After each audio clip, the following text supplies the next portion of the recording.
What's up, guys? Welcome to Daily Refinement. This is the Resellers podcast with Chris. I go by Daily Refinement, and Les. Yes. She goes by all things Les online. Yep.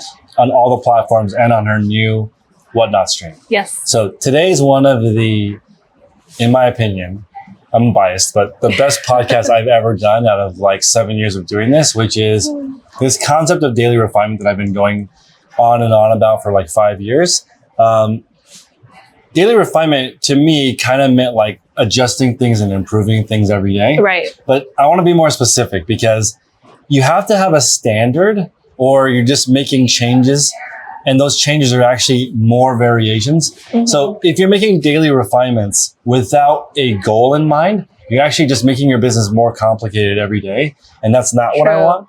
I'm a big fan of lean manufacturing. And the goal of lean is to reduce variation. So here, there's so many people who work here and there's so many different things that we do. Each time I come up with a new idea, if I don't update the standard, I'm actually making it harder for my staff. Like, I need everyone to do the new system for it to work. So in the bathroom, our recycling process, cleaning, shipping, photography, all that stuff needs to be done the same way every single time. Otherwise, there's all this variation and variation creates mistakes.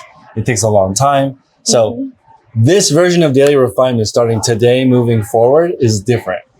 It's different because I'm only going to be using the metric of, is this better for the standard before I make any changes? I'm not just going to make changes, has to improve the total productivity of the shop.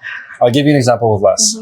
Les found out that she drove and we went to a Plato's Closet that was horrible. Yeah. It was the worst store ever. But then she found another epic Plato's Closet in a different city. Yeah. So daily refinement is now trading up. So not all Plato's Closets are created equal. Yeah. So you would never drive to the one that we went to that sucks. Never. You would trade it for the other one. Yes. And now that's the new king. Yeah. Until you find something better. Yeah. And I want every single day, every single week to be the same focus on improving it. And I call it trading up. Right. The only thing that you don't necessarily want to trade is like your friends or your family because you can't really trade up. And sometimes what happens is like, I feel like you do outgrow people around you sometimes, but as long as the trajectory of the relationship, where if it's going up, I don't think you should trade up. Yeah. I think it'll grow. Long-term things with long-term people really helps. But if it's just staying the same, maybe you don't need to do any work because there's friends that you hang out with and it's like you never missed a beat. Right. And I feel like that's not a negative relationship. It's just like chilling. Yeah. But then there's relationships that you have that are growing. Those ones spend more time on. And the ones that are going down, you can just trade those for the other kinds of relationships. For sure. Get rid of toxic people. So I want to ask you, this last week, I didn't give you a ton of guidance. I kind of let you do your own thing, give some ideas. What did you notice that you like or don't like versus the previous week? What I don't like is that going to consignment, it's just very uncertain. One day you might have a really good day, another day you might not. I feel like I haven't liked, I would say, going to a certain place and having like 3 bags and then they take 2-3 items and it's just because the store is just very packed. So they're just being really picky on what they're taking. I would say that's the biggest thing I haven't liked. And did you say what I do like? What I do like is that I feel like I'll just have the rest of my day to like just kind of chill. I like what you said a couple weeks back about having a schedule and having like a certain time that you cut things off. So I really liked having like a set schedule of doing that. Yeah, and I really like trying new things because I feel like I didn't really do that before. Yeah. It's pretty exciting because Les is going to consignment shops on Monday and Thursday. Yeah. On Tuesday, we record the podcast, we talk about it, and she lists her items on a platform like, we're going to be listing on eBay, Depop, and Poshmark this week. She took 20 sets of photos earlier. She's going to be listing those later. So Tuesday is content day. Wednesday and Friday are sourcing days. Yeah. Monday and Thursday is consignment. She's averaging like $150 on consignment days, which is crazy. That means that's already more than she spends thrifting currently. Yeah. She's already tried bulk buying at the bins, buying a pallet and comparing that to cherry picking one item at a time. The next thing she's done, she's tried Facebook Marketplace. She sold an item on Depop. Yeah. So now she's really getting an idea of what she's looking for. Yeah. A few weeks down the road, we're just going to be really focused. Right now, we're just seeing what she likes, what she doesn't like. Somebody asked her on the live earlier what her favorite is, and she answered she doesn't know yet. Yeah. Which makes sense. Because Yeah. we're so early on.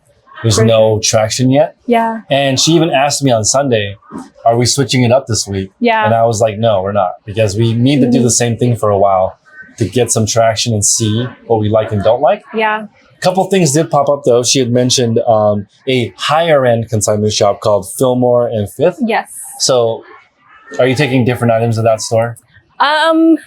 Well, I have a few pieces that are very high-end designer.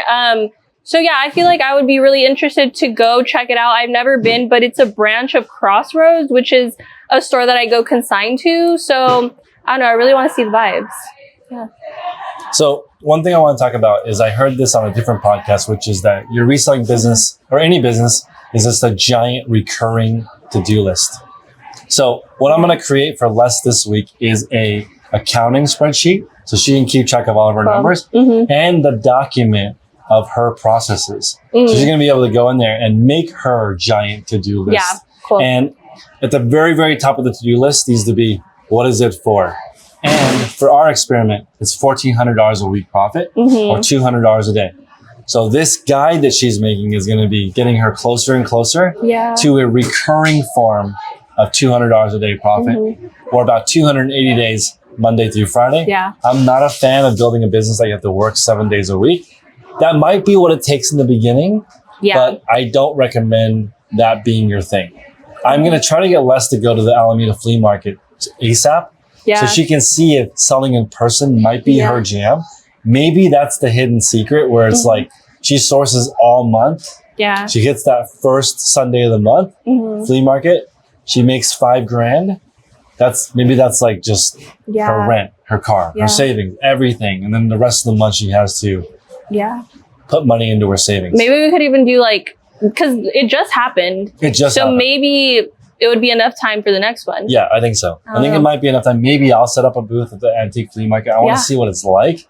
And my friend John, who's also coaching the group, John went there last Sunday and made $4,000 in sales before 7:30 in the morning. And it was pretty inspiring. I just talked to him yesterday. He said that woke up at 2:30, 3:30 got there, 4:30 set up.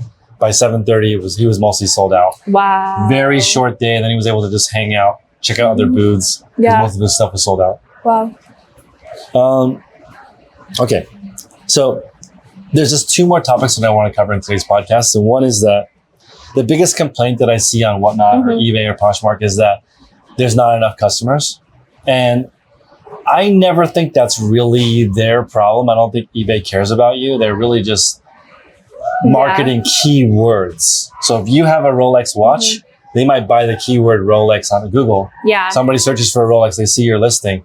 When you click on it, you don't even see the name of the seller. No. You just see the item. Yeah. Because they're buying that keyword.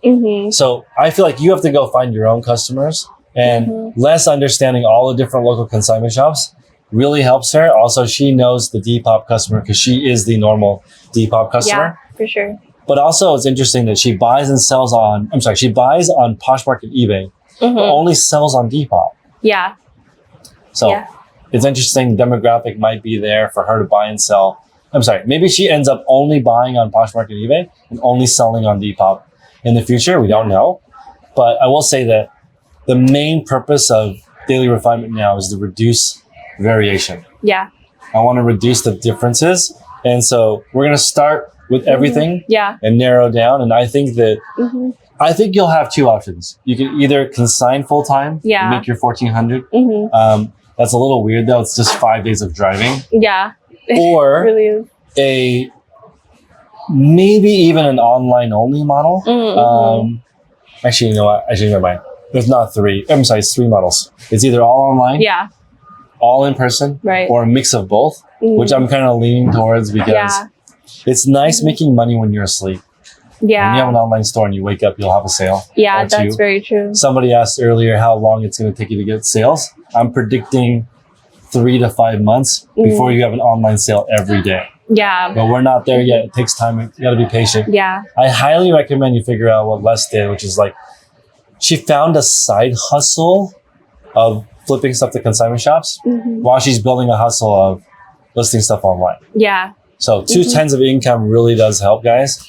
So appreciate you guys. Until next time. Bye. Bye.